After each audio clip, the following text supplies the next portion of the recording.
I stood in front of my wife's old tailoring shop, a rusty key resting in my hand. Just moments earlier, my son had called telling me to leave the house I had lived in for more than 30 years, within 48 hours. A few hours before that, at the lawyer's office, I heard my name read last.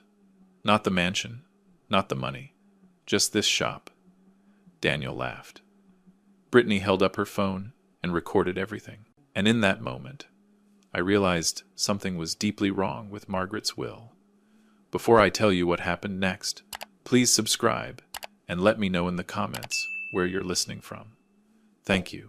Now, let me take you back to the moment when everything began to turn in a different direction. I still remember clearly the moment I walked out of the lawyer's office that afternoon. No one said another word to me. Daniel went first, shoulders back, walking fast, like staying one more second might scuff his new leather shoes. Brittany followed behind him, adjusting the lighting on her phone as she walked. Her voice was low, but loud enough for me to hear. Everything is finally over. I stayed behind for a few more minutes, alone. The lawyer closed the file and looked at me with that expression, people, save for someone who has just lost something, but hasn't yet realized how much. He asked if I needed a ride home. I shook my head. I needed to walk. I needed space to breathe. Margaret lived with me for more than 40 years. I knew her better than anyone, and because of that, I knew what had just happened was not as simple as Daniel believed. The will had been read clearly, item by item, no vague clauses, no wasted words. The lakeside mansion was transferred immediately. The investment fund changed control within 10 days. Everything was smooth, clean, perfect in the way Daniel always liked.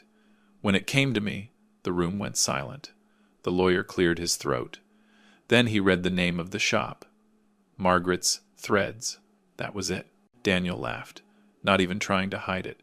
He turned toward me, his eyes mixed with pity and mockery. He said I was a smart man, but that I had never understood how money really works in this world.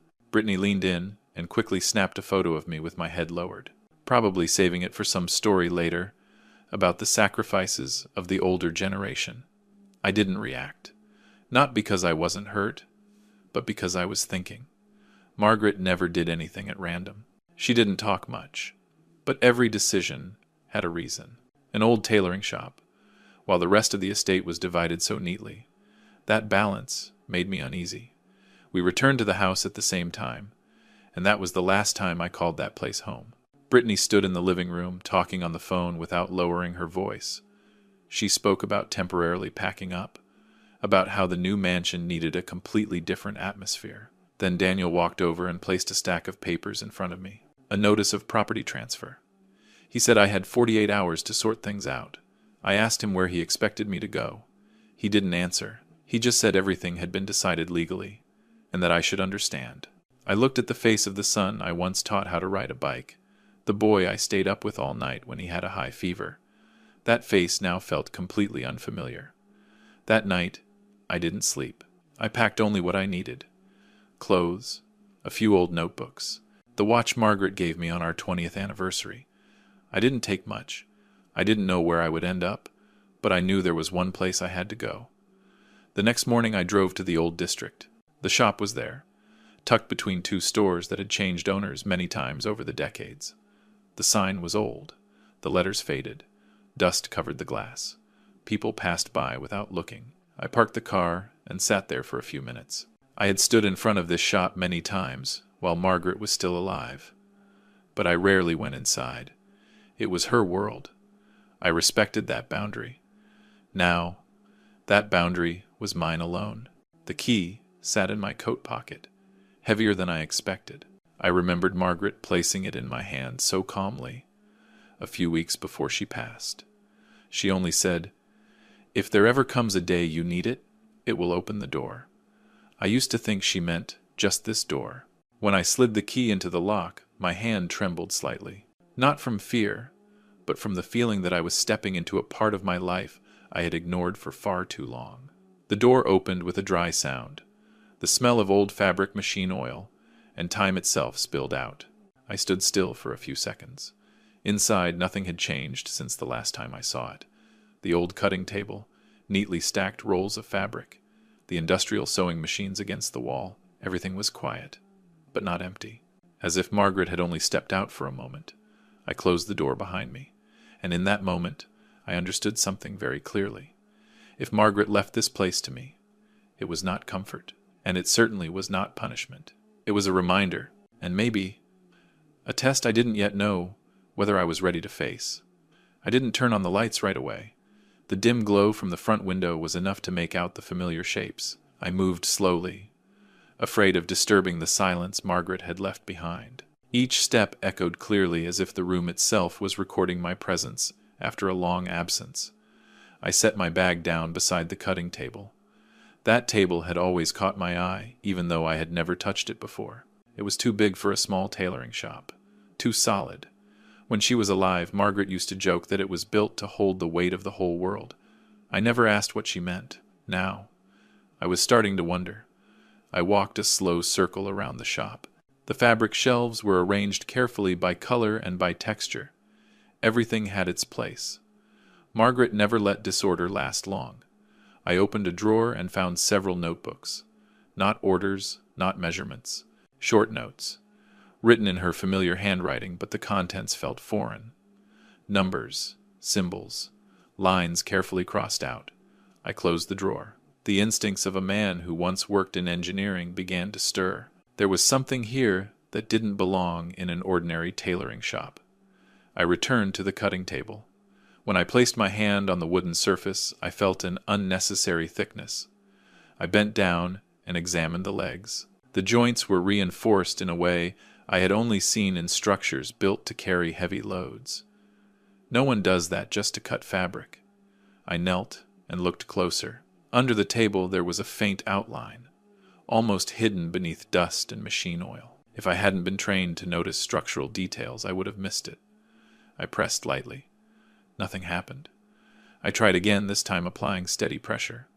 The way you test an old locking mechanism. There was a sound, very soft, like something giving in, reluctantly. I froze. My heart beat slow but heavy. I knew I wasn't imagining it. I pushed gently on the wooden panel. A small section slid aside, revealing a concealed metal handle. No decoration, no markings, just a piece designed to be overlooked. I pulled the handle. The table shifted. Not much, but enough to open a narrow gap. Cold air rushed out from inside. I turned on the flashlight on my phone. The beam fell onto a tight staircase leading down beneath the shop floor. Margaret had kept this secret right beneath my feet. For all those years. I stood there for a long time. Not out of fear, but because I was rearranging the image of the woman I thought I had fully understood. Finally, I stepped down.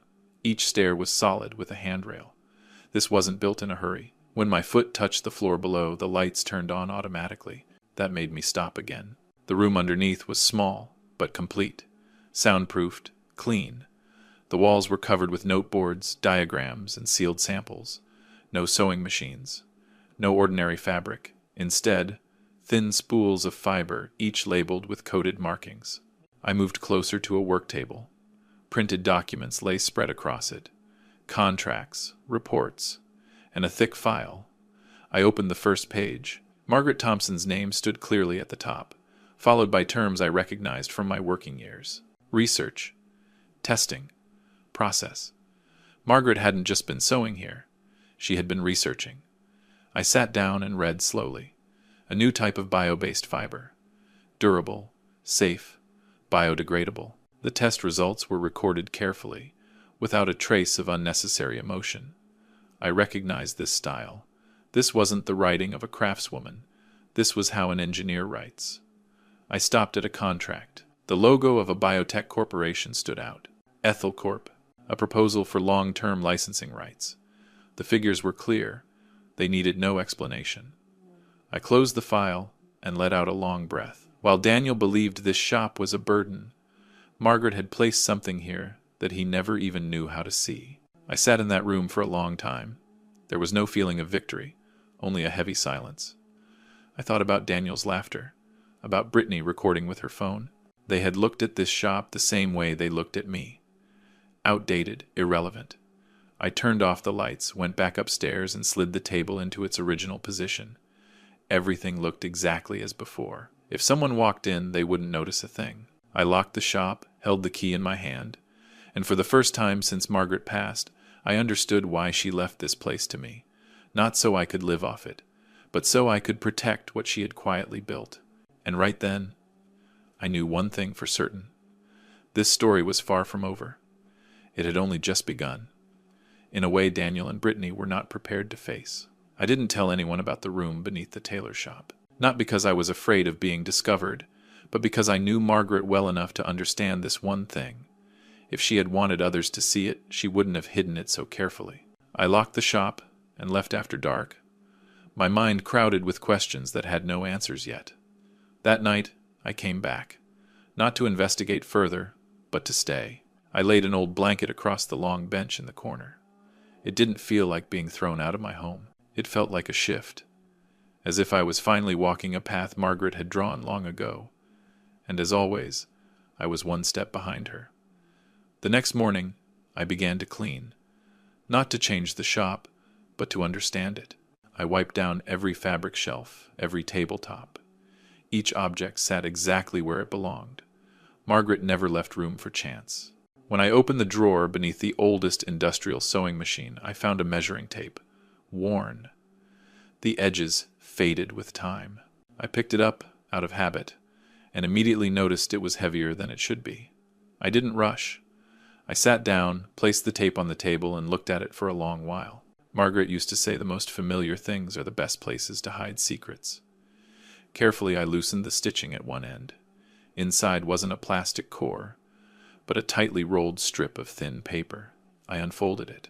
It was Margaret's handwriting. Not a few short lines. A long letter, written carefully. Each page numbered. A notarized seal on the final page. I read slowly, the way she always said important things should be read.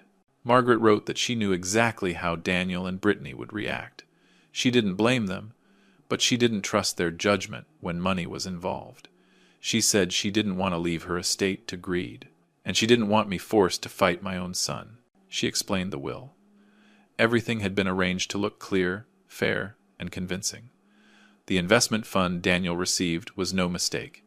It was a calculated choice. Margaret had studied that fund years earlier and uncovered legal issues buried beneath the surface. She knew it would collapse. Not immediately, but fast enough to test Daniel's patience and understanding. She wrote that if Daniel slowed down, if he questioned things, if he looked closer, then it could still be saved. But if he trusted his confidence more than the truth, the outcome would speak for itself. I folded the letter and set it on the table. There was no sense of satisfaction, only a deep, quiet sadness. Margaret wasn't trying to punish her son. She was simply allowing him to face his own choices. I kept reading. She wrote about me. She said she knew I wouldn't ask why, that I would walk into the tailor shop before looking for answers anywhere else. She wrote that I was the only person she trusted to stay silent long enough to understand the true value of what she left behind. On the final page, she mentioned the trust. My name was there, clearly stated. The sole beneficiary. Irrevocable, not open to dispute. All the rights from an old agreement I had signed many years earlier, back when I was still working, had been transferred into it long ago. I had stopped paying attention to it after retirement. Margaret hadn't. She wrote that the tailor shop wasn't an asset. It was an anchor, the place she believed I would still be standing when everything else was pulled away. I sat there for a long time. Morning sunlight streamed through the glass and settled across the table. The letter lay still, as if it had been waiting for me all along. Around noon, my phone vibrated. Daniel's name appeared on the screen. I didn't answer. Not because I was angry, but because I wasn't ready to speak while the story was still unfolding. A few days later, I received a notice from the bank. The numbers had begun to shift. Slowly, but unmistakably. I didn't interfere. I only watched. The way Margaret had, I returned to the room beneath the shop, this time not to discover, but to prepare. I organized the files, marked the important documents. I called an old lawyer, someone I had worked with for years. I didn't explain much. I only said I needed everything reviewed carefully, and kept quiet. When I closed the door to that room, it no longer felt like I was uncovering a secret. I was standing inside a plan that had been set in motion long ago. And at last, It was my turn to carry it forward. Margaret didn't leave me safety. She left me responsibility. And with that responsibility came the question I knew Daniel would eventually have to face when everything falls apart. Would he choose to keep blaming others, or finally understand what he had overlooked from the very beginning? I didn't need to count the days. I only had to watch the small changes appearing in the financial alerts on my phone. At first there were delays, then unusual adjustments, and finally the cold, impersonal lines announcing that part of the accounts had been frozen. Everything unfolded exactly as Margaret had written. Not sooner, not later. I continued living in the tailor shop. Every morning I opened the door at the same hour Margaret used to. I made coffee, sat by the cutting table, and reread her notes. I didn't rush to act. I let things move on their own, toward the point they were bound to reach. Exactly 4 months after the will was read, Daniel called me again. This time, I answered. His voice was no longer steady. The familiar speed was gone, the tone of someone who always believed he was several steps ahead. He spoke quickly, as if afraid that if he stopped, the silence would swallow him whole. He talked about unforeseen troubles, about partners who had gone quiet, about meetings that dragged on without clear answers. I just listened. I didn't interrupt. When he asked if there was anything I could do to help, I told him I had no authority to intervene. I reminded him that every decision had been signed and finalized legally. I said it calmly, without blame. That silence on the other end lasted a long time. A few weeks later, Brittany called. Not on video, just a regular phone call. Her voice was lower than I had ever heard it. She spoke about pressure, about having to sell things that were no longer necessary. I didn't ask questions. I already knew the lakeside mansion was only a matter of time. Meanwhile, I began to reappear. Quietly, without spectacle, I attended a sustainability charity event in the city. I didn't go as a major sponsor, just a name on the guest list. But when it came time to introduce a new partnership project, my name was announced. I walked onto the stage with a thin folder in my hand. The lights didn't unsettle me. I had stood in front of much larger rooms back when I was still working.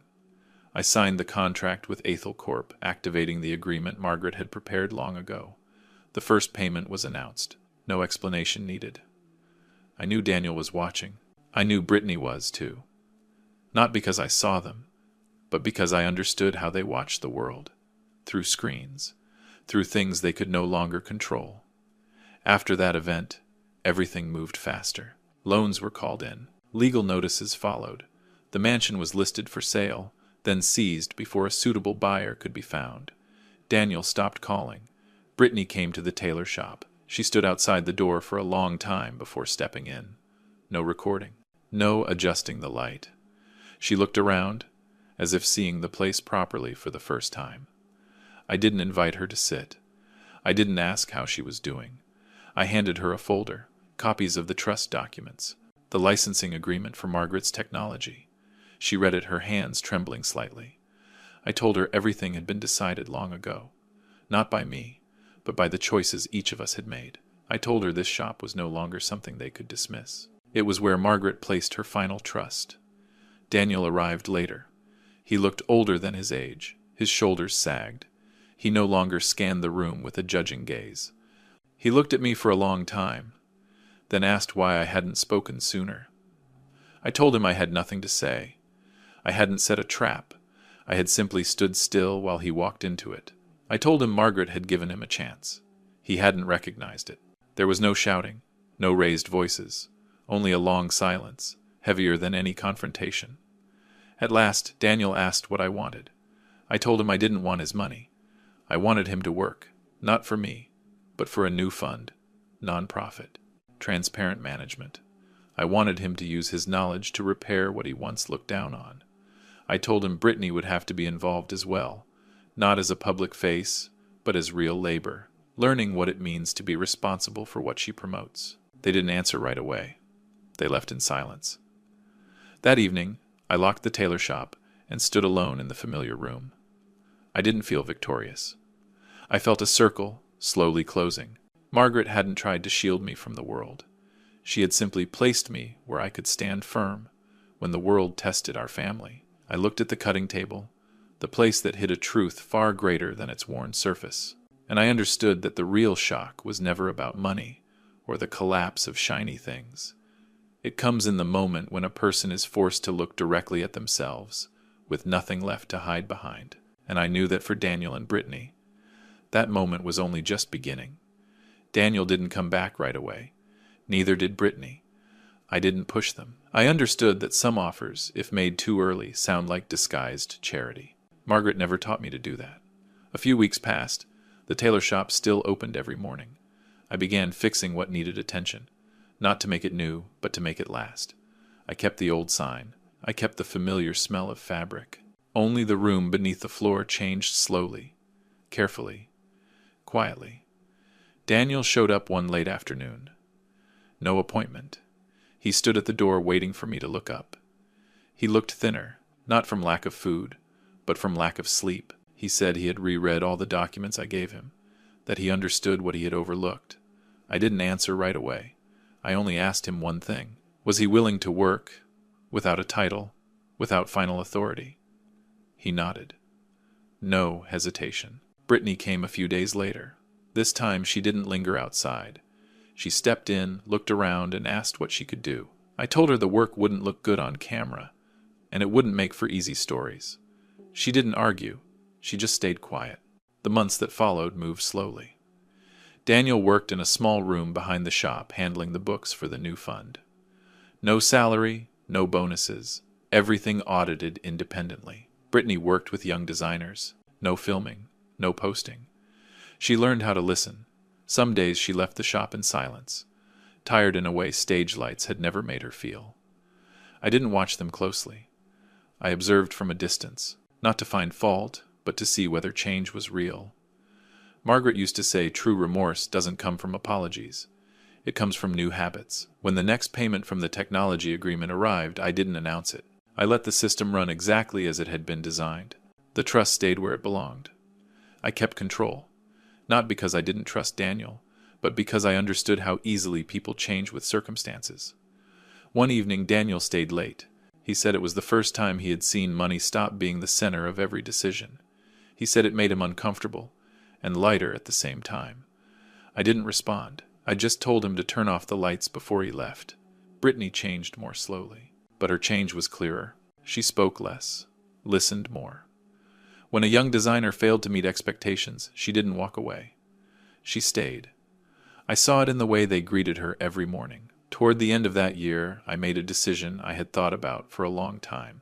I used part of the fund to settle the remaining debts of Daniel and Brittany, not to return them to their old lives, but to give them a stable floor to stand on. A small house. No lake, no gates, just quiet. I made it clear this wasn't a reward, and it wasn't full forgiveness. It was a chance to keep living without being crushed by past choices. Daniel understood. So did Brittany. They didn't thank me too much. That reassured me. The tailor shop took on a new name, not to replace the old one, but to expand it. The Margaret Thompson Initiative. I kept the front space as it was. The back became a shared workspace for young people. No noise, no spectacle, just a place safe enough to try and fail. On opening day, there was no big event, just a few of Margaret's old friends, a few designers. Daniel stayed in the back, handling paperwork. Brittany prepared tea. I stood alone by the cutting table, my hand resting on the familiar wood. I remembered the first day I stood here, with a rusty key, and the feeling of being left behind. Everything was still old, but I no longer felt abandoned. I was standing exactly where Margaret wanted me to stand. That evening, after everyone had gone, I went down to the room beneath the floor. The fiber spools were neatly arranged. New notes had been added, continuing Margaret's handwriting. I hung the tie she once made for me, woven from the very first bio-based fiber, on the coat hook. I stood in front of her portrait in the corner of the room. I didn't say much. I told her I had done my best, not to break what she built, that our son was still learning, and that I would stay here a little longer. When I turned off the lights and locked the shop, Old Greenville Street was quiet as always. No applause, no bright lights, just continuation, slow and steady. Margaret was right. The things people once call useless are often the things that last the longest. And sometimes fairness doesn't arrive through victory, but through everyone being placed back where they truly belong. I walked on, unhurried. For the first time in a long while, I wasn't carrying the need to prove anything. Only a quiet steadiness, enough to know this story had closed the way it was meant to. I don't know if I did everything right. I only know that if I hadn't opened that old Tailor shop door that day, everything might have ended very differently. Money can disappear. So can reputation. But what a person leaves behind through their choices, that stays for a long time. If you were in my place, would you have stayed silent the way I did?